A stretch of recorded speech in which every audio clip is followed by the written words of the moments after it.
نعمته نصلي على رسوله الكريم اما بعد فاعوذ بالله من الشیطان الرجیم بسم اللہ الرحمن الرحیم السلام علیکم ورحمۃ اللہ وبرکاتہ۔ میرے ناظرین و سامعین، میری آج کی گفتگو کا عنوان ہے لیلۃ القدر۔ لیلۃ القدر کے معنی ہیں قدر والی رات، عظمت والی رات، فضیلت والی رات۔ ایک روز نبی مکرم حضرت محمد صلی اللہ علیہ وآلہ وسلم صحابہ اکرام کے ساتھ تشریف فرما تھے اور انہیں ان بنی اسرائیل کے 4 مجاہدین کا قصہ سنا رہے تھے جنہوں نے 80 سال تک جہاد کی۔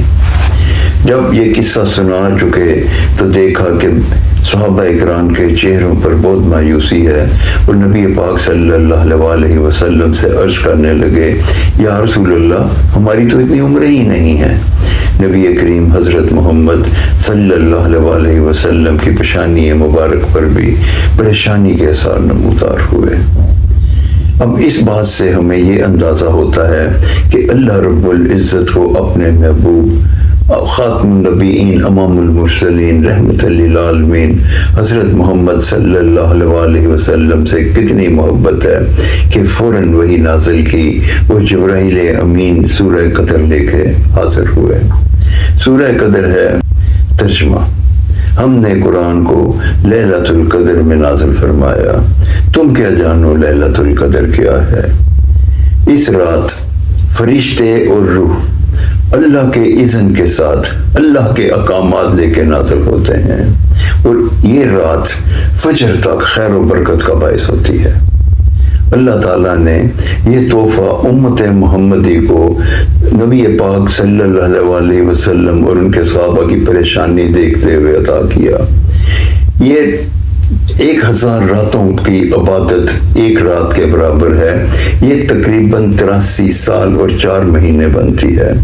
یہ اللہ تعالیٰ کا ایک ایسا تحفہ ہے جو اللہ تعالیٰ نے امت محمدی کو عطا فرما دیا کہ اگر ان کی عمریں کم ہیں تو ان کو اس طریقے سے کمپنسیٹ کر دیا کہ اس رات کو پائیں اور اس میں عبادت کریں اور بے شمار اجر حاصل کریں۔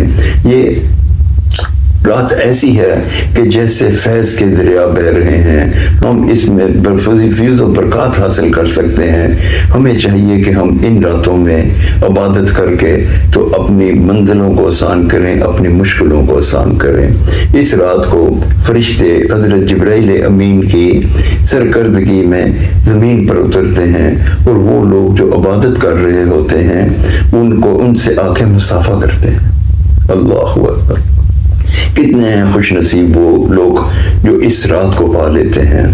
اس رات میں ہمیں چاہیے کہ ہم قرآن مجید کی تلاوت کریں، نوافل کا اہتمام کریں، ہم اللہ کا ذکر کریں، اللہ تعالیٰ کے ساتھ رابطہ کریں، اپنے گناہوں کی معافی مانگیں، کیونکہ یہ رات بہت ہی عظمتوں والی رات ہے اور یہ ہماری کامیابی کے لیے اللہ تعالیٰ نے ہمیں عطا فرمائی۔ نبی کریم صلی اللہ علیہ وآلہ وسلم نے ہمیں اس رات کو حاصل کرنے کا بھی طریقہ بتا دیا۔ نبی پاک صلی اللہ علیہ وآلہ وسلم کے ارشاد مبارک کے مطابق یہ رات رمضان کے آخری عشرے کی طاق راتوں میں سے ایک رات ہے، یعنی کہ 21ویں رات، 23ویں رات، 25ویں رات، 27ویں رات یا 29ویں رات، آخری عشرے کی ان راتوں میں سے ایک رات جو ہے وہ لیلۃ القدر کی رات ہے۔ اس رات کی بہت ہی عظمت ہے۔ اس میں اللہ تعالیٰ نے فرمایا، میں نے قرآن مجید نازل کیا۔ قرآن مجید نازل کرنے کا یہ معنی ہو سکتے ہیں کہ نبی پاک صلی اللہ علیہ وسلم جب غار حرا میں آپ عبادت کر رہے تھے تو اس وقت جب پہلی وحی نازل ہوئی تو وہ لیلۃ القدر کی رات ہو سکتی ہے، یا اللہ تعالیٰ نے تمام قرآن مجید فرشتوں کو دے دیا کہ مختلف مواقعوں پہ اس کی جب ضرورت ہو تو یہ وحی کے ذریعے نبی پاک صلی اللہ علیہ وسلم تک پہنچا دیا جائے۔ ہمیں چاہیے کہ ہم اس رات کو خوب عبادتیں کریں اور اس کا فیض حاصل کریں۔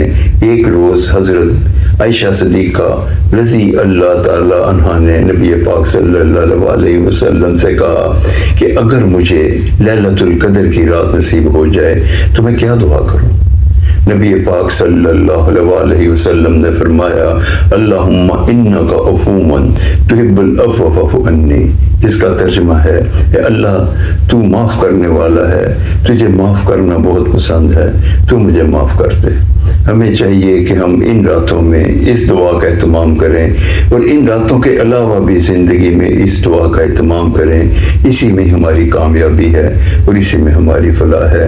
اللہ تعالی ہمیں ان راتوں کا فیض حاصل کرنے کی توفیق عطا فرمائے، اللہ تعالی ہمیں اس میں عبادت کرنے کی توفیق عطا فرمائے اور ہماری دعاؤں کو قبول فرمائے۔ اللہ اکبر۔ السلام علیکم ورحمۃ اللہ وبرکاتہ۔